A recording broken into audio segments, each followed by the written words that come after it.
Wait, so this Spider-Man thing is real?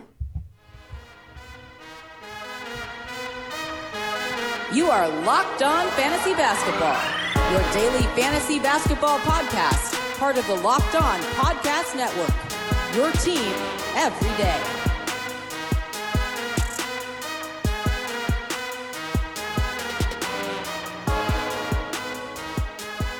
Hello and welcome to the Locked On Fantasy Basketball podcast brought to you by Basketball Monster. My name is Josh Lloyd and I am the lead fantasy analyst at basketballmonster.com, and you can find me on Twitter as always at redrock_Beeble. We have got another team preview podcast today. We're going to be looking at the Dallas Mavericks. So, Michael Bolton. Let's get to it. Let's get to it indeed.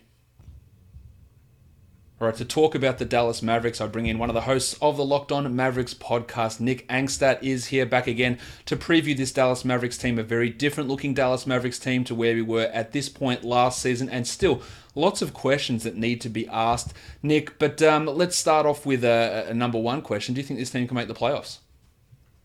Man, I sure hope so. It's been a rough go at it the last couple of years for the Dallas Mavericks and for our podcast. Talking about a team that wins, less than 30 games for a couple of years in a row every single day is very tough. But it's so hard in the Western Conference. When you look at the two conferences, you'd say, well, the Dallas Mavericks, if everything hits, they could obviously be an Eastern Conference playoff team. You look at the teams and they stack up, but then you look at the West and you're like, okay, you have to assume if all of the guaranteed teams return to the playoffs and the Lakers jump up into the playoffs and other teams, then you're looking at, okay, are they better than the Spurs? Are they better than, the Pelicans? Are they better than the Kings? They're just all kind of lumped in that area, and there's only one spot left for, a team like that. And it's tough. I think they can. I think at the beginning of the season, I'm going to pick them to make the playoffs, but I also host a Dallas Mavericks podcast that I have a little bias there. Yeah, we have to obviously take that into consideration. Now, I like to start these shows, Nick, by looking at injured players and where we're at with these guys. The Mavericks have a couple of those players, of course, a very high-profile one. Kristaps Porzingis come across at the trade deadline last season, hasn't played a game for the Mavericks. He's obviously recovered from the ACL injury, but I guess the question we have here for Porzingis, especially for fantasy basketball fans, is Mark Cuban has used the dreaded term load management. What does that mean for Porzingis that season? Does that mean low minutes? Does that mean sitting out one half of all back-to-backs? Does that mean a 60-game maximum load? What are we actually thinking that we're going to get from Porzingis this season? Yeah, what specifically that means, we're not really sure. Are they going to go on the Kawhi Leonard route where he plays, 65 games or something like that? Are they going to go on the, what Dirk has done over the last couple of years? He didn't play in a bunch of back-to-backs. He was limited in his minutes. But up until, the last year or so, Dirk was playing, 20, 24 minutes a game. So they really were able to stretch that out for him. So for Porzingis, he was ready to play at the end of last year. We know that he was practicing with the team. He could have come back and played in actual games, but Mavericks wanted to play it safe and not risk anything for next year, so he was ready. But if I had to guess, I would guess that some of the back-to-backs he wouldn't be playing in. I think the Mavericks only have 13 back-to-backs this year. And so if he just does that, then what are we looking at? We're looking at 69 games or something like that. I'd say that's a pretty fair guess on how many games he's going to play. Yeah, and he's also has had multiple lower limb injuries throughout his career, so there'll be a couple of games that he misses. So I think looking at 70 games for him would be on the high side of things. He played his last full season for the Knicks. He played 32 minutes a night. The year before that, he played 33 minutes a night. So I think that 32 to 33 is about right. But I guess the question when we look at here with Porzingis is he going to be the number one offensive option? Is it going to be Luka Doncic that's getting most of those shots? Because it is a different situation to where he was last time in New York, where he was the number one and number two offensive guy. Now he's got a guy like Doncic next to him. So is it going to be 1A, 1B, number one, number two? How does that sort of fit? Yeah, I feel like it's going to be a 1A, 1B situation. Doncic he's going to have the ball in his hands a lot. He's essentially the point guard in this team. And so he's going to be bringing the ball up. He's going to have the ball in his hands a lot. But I'm sure that Carlisle's going to be calling a lot of plays for Porzingis. They have a ton of plays in their playbook for Dirk, and that would work exactly the same way for Porzingis. So I'm sure he'll get a lot of touches like that. They'll work well together. I'm sure they'll stagger them a little bit to be able to, utilize Porzingis in a like the one-star lineup kind of deal.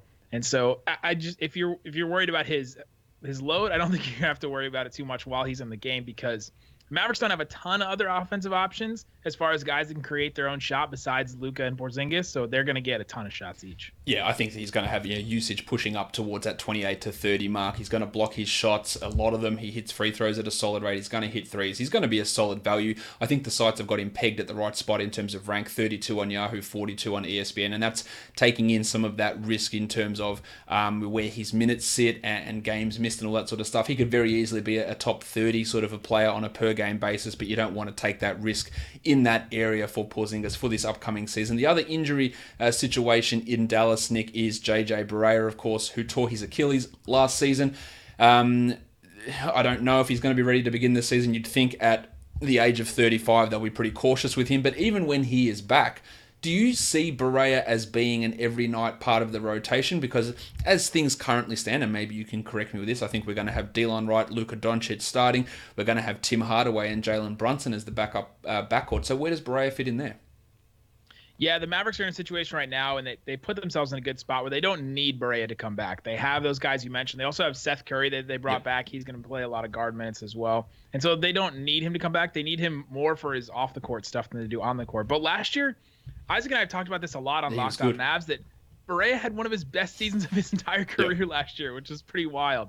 I was going through some numbers last year. I think he was the only player ever to average like 12 points, 5 assists under like 20 minutes a game. It was just like something weird like that, like the crazy production he had. But he's supposedly going to be ready for camp and be able to come back. So I don't know if this is they take it really slow going into the season, since Brunson played so well last year. They brought in Delon Wright, who they really like, and they have other guys like that. And so they'll probably take it a little slow for him. Again, probably some of the back-to-back situations like Porzingis, they'll probably hold him out of. But from all indications, he's ready to come back for camp. Let's talk about the Rookie of the Year. Of course, the number one player on this team, face of the franchise, face of everything European basketball, obviously a huge part of this team's future moving forward. That is, of course, Luka Doncic, who projects to be an excellent fantasy option this year. Yahoo's got him ranked pretty aggressively in the top 20. It's not far off where I think he's going to be, but he's going to have to take some big steps forward. Now, last season he averaged 21, 8, and 6. He had a huge load towards the end of last season, a 35% usage over the final 20 games of last season. But, Nick, that did cause a problem with Doncic in terms of his efficiency, a true shooting of under 52% for that time frame, under 55% for the course of the season. And inexplicably to me, he hit only 61% of his free throws and under 70% in the back half of the season after being an 80% free throw shooter over at Real Madrid. Why did we see such a big drop-off in, especially that free throw number from Doncic? Because being a 71% guy or an 81% guy is a 20-30 spot swing in terms of fantasy rankings. Why did that fall off in his overall efficiency in that second half of the season? Was that mainly just like he is having to do everything and he probably won't have that sort of pressure this season? Yeah, I think that number is a big indicator for Luka's his conditioning and his fitness. I think that was a big thing last year. They held him out of all summer league stuff, all summer stuff. He came into camp. There's a lot of fat jokes, a lot of thick jokes about him. Even if you look at his Basketball Reference picture, you can still see, his little doughy in that picture. I wish I was that doughy, by the way, but he came into camp not as in shape as you would like him to come into, and that's the big push for him this summer. We've had the jokes from Cuban about I think I could see an ab when he was hanging out with Luka when he was working out. That's the big thing for him. Carlisle wants to up his minutes, and I think that towards the end of the season, the starting lineup completely changed. The Mavericks traded 4/5 of their starting lineup away, so they had a complete team change. They didn't bring in as much talent. There wasn't as many talented players on that roster at the end of the year, and I think Luka was he was tired. He was dealing with a lot of weird injuries. He took a bunch of weird falls last year that kind of messed him up a little bit here and there. Just some dings, not anything serious, obviously, but just some things here and there. And I think better conditioning will really help him, going into next year. And I think that's the big thing for him, is just get in better shape, be able to play for the entire full season. And, he has to play well at the end of games, which he did last year, but it has to last the entire season. And hopefully into the playoffs too. Yeah, and that's the thing. He did start to wear down with that huge load that was put on his shoulders. And you mentioned earlier that he's going to be nominally the point guard on this team. He will lead this team in assists. He's a strong rebounder. And if those other things come together, like that improved free throw shooting, like the improved shooting from the field, 3-point shooting, which was under 30% for the final 30 games of last season, all that stuff, there's so much room for that to improve. So I think that he will be a second round type of fantasy guy for this upcoming season. And I think he's going to be a top 10 player at some point in the next 3 to 4 years, because all those things, he could easily be a 26, 7 and 9 sort of a player, 1.5 steals, hit 3 threes a game. Like, this is all the possibility. Maybe it happens this season, probably doesn't, but you can see all of that ability in him in terms of what he can do. And the number one comparison I had to Doncic coming into the NBA was James Harden. And we know how good James Harden is from a fantasy point of view. So if Doncic could get to that level, it would obviously be ridiculously good and valuable. Let's move on to a player who I've been really interested to see. I've liked him since his time in Toronto. He played well over in Memphis, and now Delon Wright comes across to the Dallas Mavericks to ostensibly be their starting point guard. He can play the 2, he can play the 3, he plays off ball, he can create, he gets steals, he plays good defense. Shooting is a worry for Delon, but I think that he is going to be in there alongside Luka, a great pairing with Doncic. So I think he's coming in and playing about 30 a night as that starting point guard. Do you see it differently? No, I think he's going to play just that amount of minutes. They need him to, because they need him to guard the other players' best guards, and he's excited to do that. He's ready to come in. He was on couple podcasts talking about how that's something he puts a lot of pride in his defense, and he thinks he plays better when he plays better players, which I don't know about that. I found that kind of an interesting statement. But the other guards on this team, I mean, Tim Hardaway Jr., Steph Curry, JJ Barea, Luka. I mean, there's just not a lot of guys that are gonna be able to pick up some of these better guards, and there's just so many good guards in the West. Every single night you're playing a Lillard, a Westbrook. You're playing Westbrook and Harden at the same time. You're playing Curry still. You're playing just a bunch of really good guards. So he's going to be the guy that takes that load, and he's going to be playing a ton, maybe as much as some of those guys. 30 might be a little low for him, to be honest, because he's going to have to guard those guys as much as possible.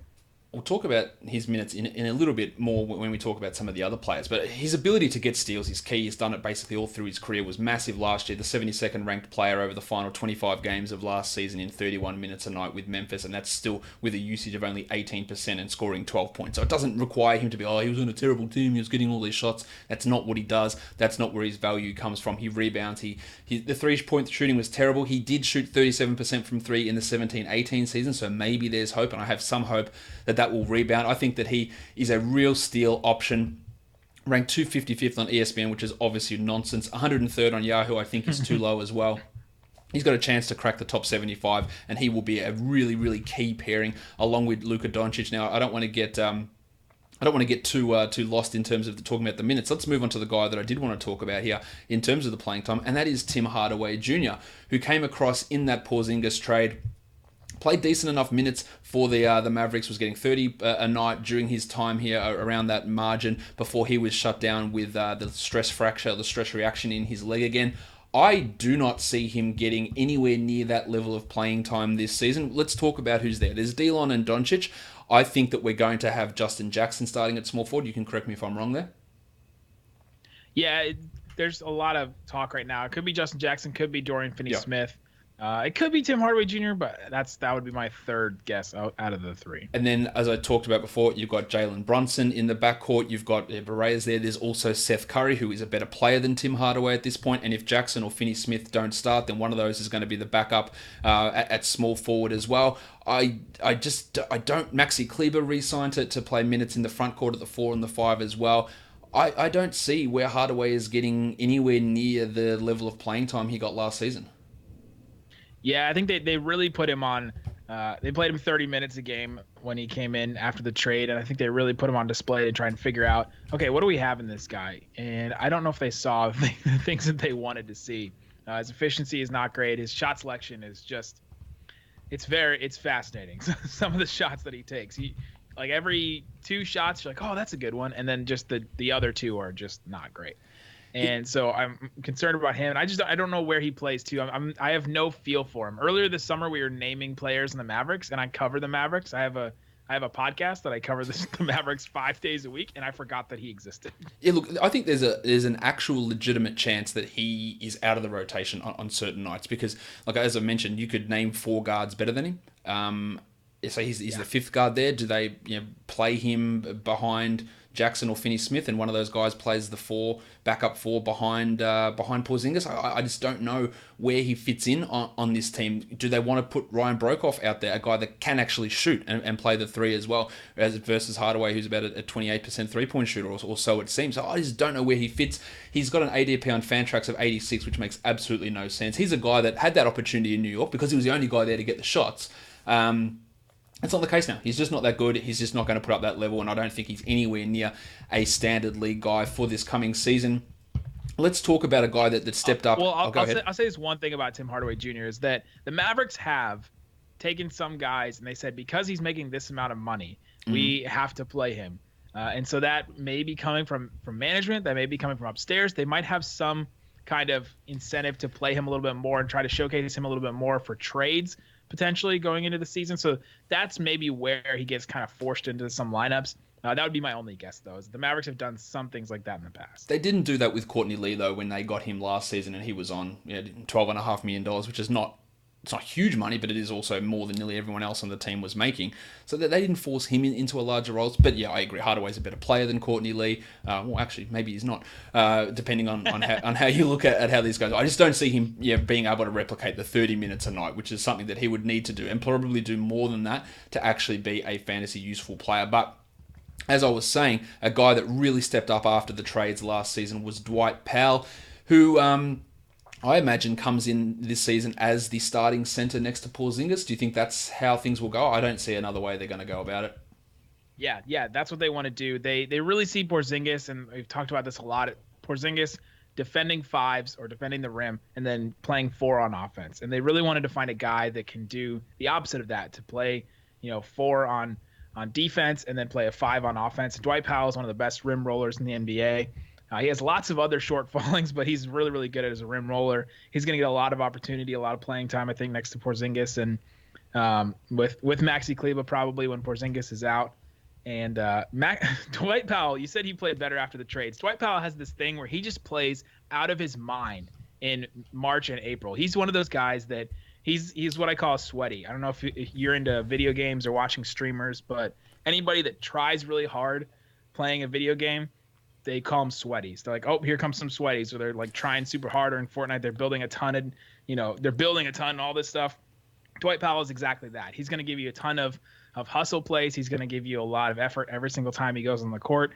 Carlisle loves that so much, and that's why he's been on this team for so long. He's finally got to this role where he can shine and do the things that he loves to do so much, and that he's really good at, and now he's probably going to be the starting center and get a lot of opportunity. I've never felt as old in my life, Nick, as when you're talking about streaming Fortnite. And I'm definitely going to have to ask my son, hey, do you know what sweaties mean as he watches Fortnite streams? But thanks for making me feel that old. But as for Powell, in the second half of last season, the last 26 games, he was the 62nd ranked player. He played 30 minutes a night, and that's without any high steal or block numbers, because his true shooting in that time was 72%. That is unbelievably efficient. 62 from the field, 79 from the line. That is an absolute Roto League dream to be able to get a guy like that who rebounds and scores well. Now, he won't play probably that same level or have that same level of scoring. He only scored 14, but I still think that it'll be a little bit harder with Porzingis around, and he played 30 minutes a night. He may not get to that. But he's still going to be a useful option who does provide value with the ADP values on Fantrax, Yahoo, and ESPN. I think he's going to be better than all of those sites think he will be. He's locked in at almost a minimum 26 minutes and probably pushes to 27, 28. And on some nights, when Porzingis is out, him and Kleber are going to have to carry a lot of that load in the front court. So I think there is a lot of value in Dwight Powell for this upcoming season. Now, we've mentioned his name a couple of times here, Nick, and that is Maxi Kleber, re-signed in restricted free agency. He's going to play that mid-20s minute role as well, be that primary backup 4, backup 5, sub in and have some big games when Porzingis is out.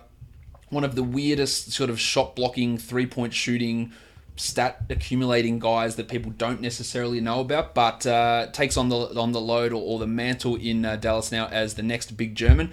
He's really important to this team, especially that defensive ability.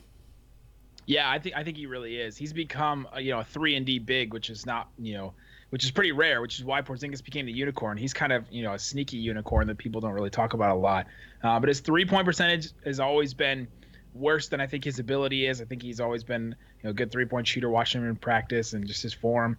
And then blocking shots, he's had games where he's blocked 4 and 5 shots in a game. Heaps coming in and that's a big thing that we didn't see at the beginning of his career, and then last year it really turned it on, and we saw it a lot more. And he's going to get a ton of minutes doing the same thing that I talked about Dwight Powell next to Porzingis. He's going to be, playing the 4 on the 4 on defense and the 5 on offense, and so he's going to be doing some pick and pops with Luka, and he's got some other players off the bench. That chemistry with Jalen Brunson is going to be that's going to be part of their bench unit, and so that's going to be a big thing for them too. And he is important for this team. But they also added Boban, which we have to talk about for sure. I'm sure you're going to bring that up. But he's going to cut into some of these minutes for some of these guys too. We will get into Boban pretty soon. Now, Kleber's shot 39% over the final 30-odd games of last season from 3, so that's encouraging. I think he can be sort of a fringe top 150 guy this season. There's a lot of value with his rank on all of the sites. You probably don't want to look at him as a standard league guy, but as a 14-team leaguer and an excellent stream for blocks and threes, especially on those nights when Porzingis is out. Kleber's a guy that does fly under the radar quite a bit. Now, you mentioned a couple of names there. I'm just debating which direction to go. Let's go with Jalen Brunson, who was the starting point guard at the end of last season, put up some really strong numbers on this team, but of course the acquisition of Delon Wright is probably going to limit what Brunson can do. He played about 30 minutes a night over the final 2 months of the season post-All-Star break and averaged 14, 3, and 4.5. Shot 37% from 3 there. Of course, the defensive numbers are absolutely anemic. How many blocks do you reckon Jalen Brunson had all season? I love these stats on guys that are pretty poor in that area. How many do you reckon he had all year? How many blocks total? Okay, I'm going to guess 6. 4. There you go. Oh. That's the Evan Fournier special. 4 blocks over the course of 1,600 NBA minutes for Jalen Brunson. He only had 37 steals as well, so that's pretty low, but he did provide some value. But that role he had at the end of last season, he's really going to be pressed, especially with Wright and with the addition of Seth Curry to get back to that level. But this is how I've talked about Brunson forever. I see him being an eventual replacement, or probably even now, the guy that just fills that JJ Barea 20-minute-a-night role, can come in and give you 4 assists in those 20 minutes, and that's what he will be doing for the next 10 years probably on this team. Yeah, the Mavericks really hope that, and that's something we've always seen him as, a guy that comes in and eventually fills that role. And so with JJ Barea, we're like, okay, well, are they going to play them together? What are they going to do? Carlisle loves his 2 point guard lineups. Yep. And so we might see that, but with JJ Barea still recovering from the injury, he should be back for camp. But if he starts off the season slow, Jalen Brunson's going to get a ton of minutes off the bench, a ton of opportunities. And he played really well at the end of the season. Yeah, he's a guy that does things that don't really show up in the box score as much, so that doesn't really help your cause. But he's a good basketball player for sure. He, in that stretch after the All-Star break, he played 29 minutes a night, but still only the 141st player for fantasy basketball, just because he does not rebound, he does not get steals, he does not get blocks, so he hurts you in all those categories. But 14, 3, and 4.5 on really strong 61% true shooting is really, really good. Just that opportunity for him is not going to be there as much this season, especially with those off-season acquisitions. Let's talk about another guy you mentioned, Boban Marjanovic. Everyone loves him in fantasy. His per-minute value is always through the roof, but he just shows time and time again that he can't stay on the court for long minutes because he gets abused, unless it's a weird matchup against the Nuggets where he goes out and puts up big minutes there. Do you think that Carlisle will look to him as an every-night rotation guy, or a hey, I need 5 minutes of some weird scoring bursts, let's put Boban in, or there'll be certain teams that he just can't play against? And where are you looking at Boban in terms of how this roster shakes out? Yeah, Boban's role is going to be interesting. It's going to be, I think it's something we're going to learn pretty quickly. I think if we see Boban play the first 10 games, then yep, probably Carlisle, planned on him being an everyday player. Porzingis is going to sit out a bunch of games. And Porzingis can't defend a lot of these huge centers. And so I think they're going to bring in Boban as kind of one of those guys that can defend a Joel Embiid, his former teammate, or defend, Rudy Gobert here and there and stop him from getting some rebounds every once in a while. Because Porzingis is still, even though he posted the Ivan Drago picture the other day of him just looking absolutely jacked, he's still kind of slight, and he's not going to be able to defend some of those bigger guys. And so that's what Boban is here for. And Porzingis isn't going to play every single game. We mentioned the back-to-backs and things that he might sit out of.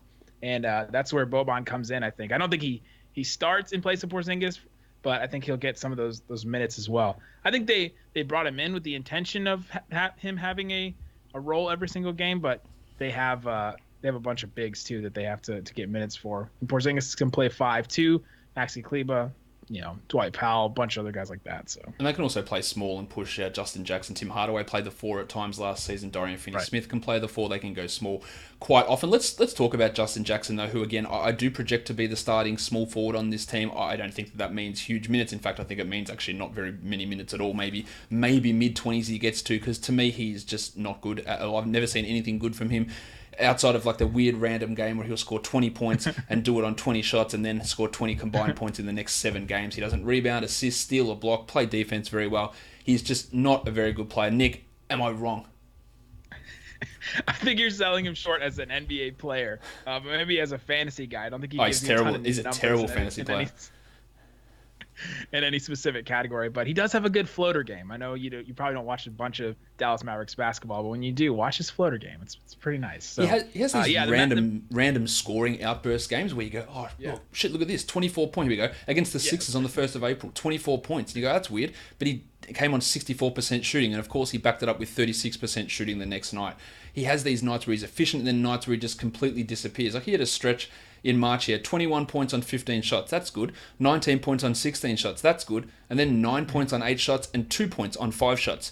It just, there's no consistency, and when your only skill in the NBA is scoring and you're inconsistent at it, then there's very little fantasy value because he just doesn't provide anything else.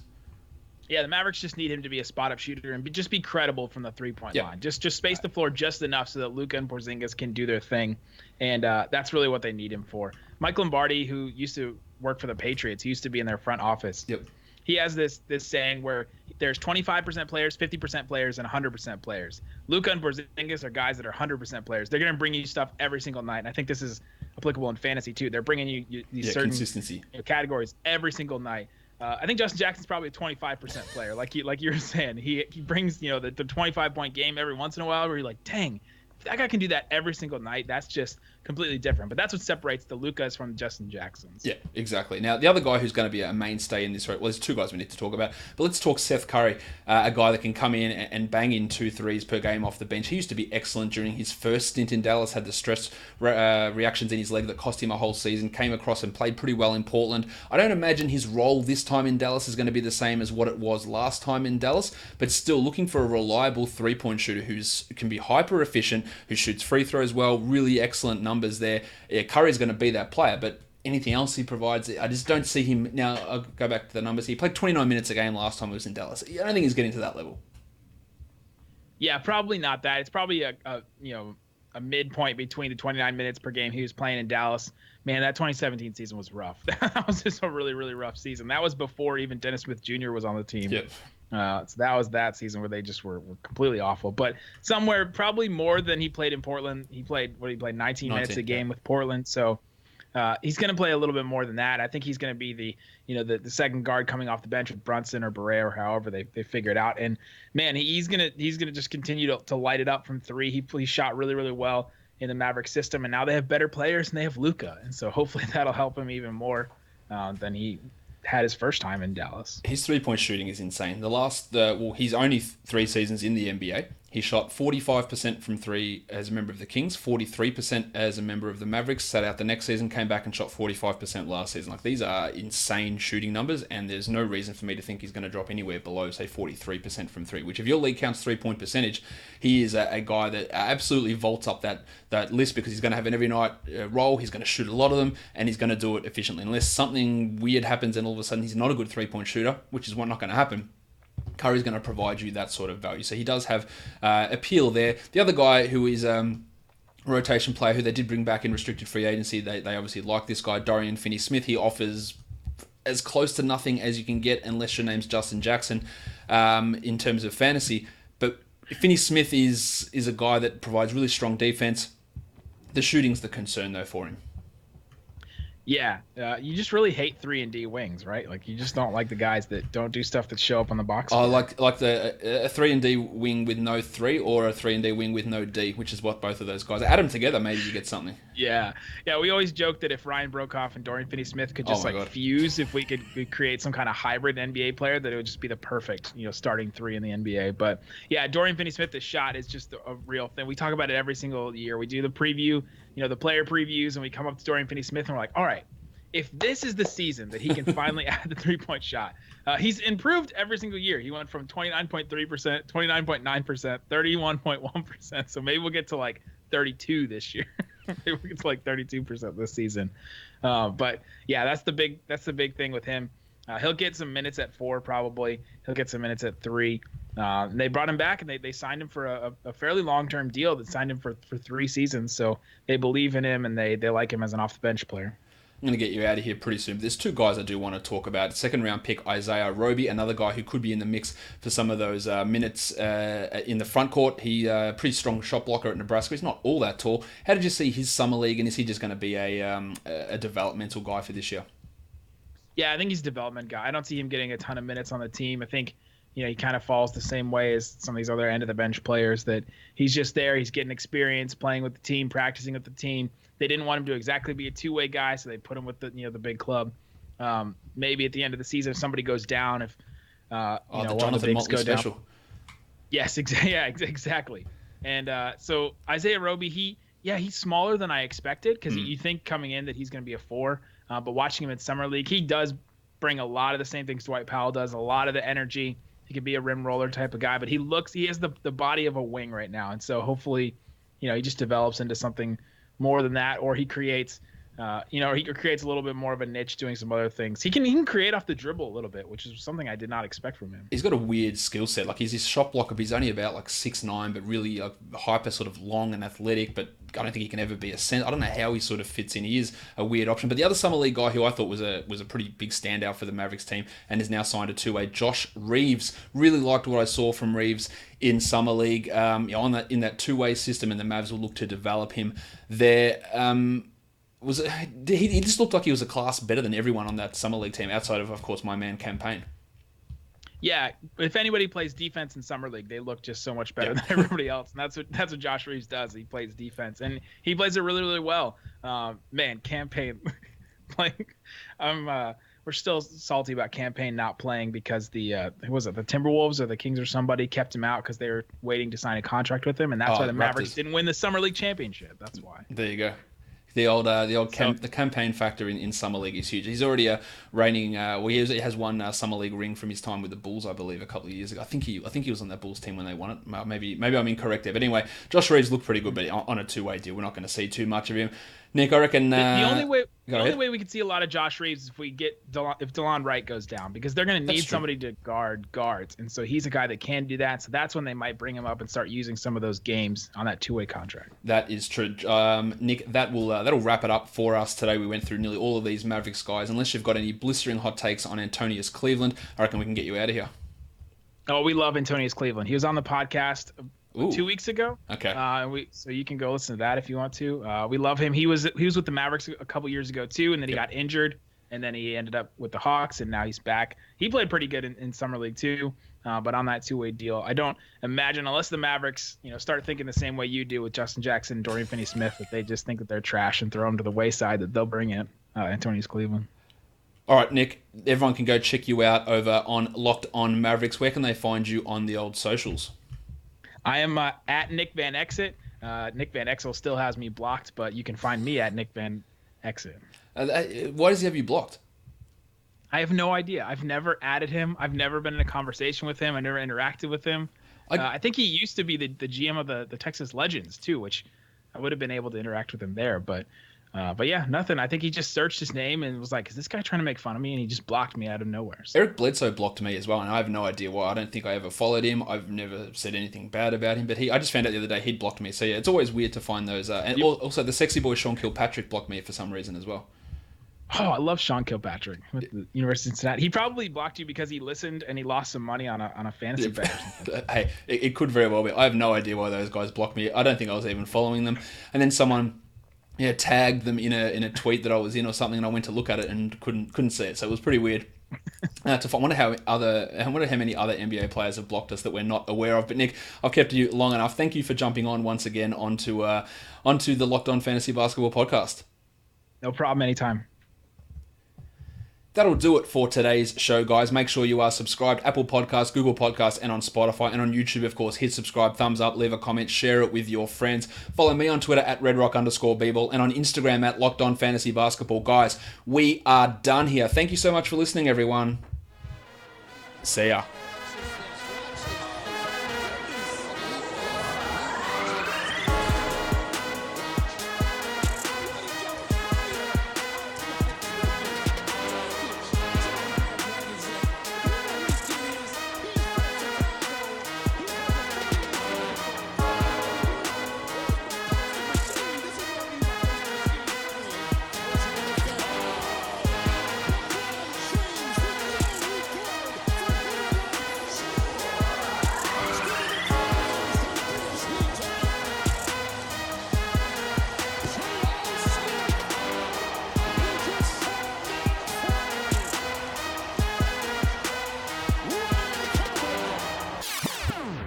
Jalen Brunson.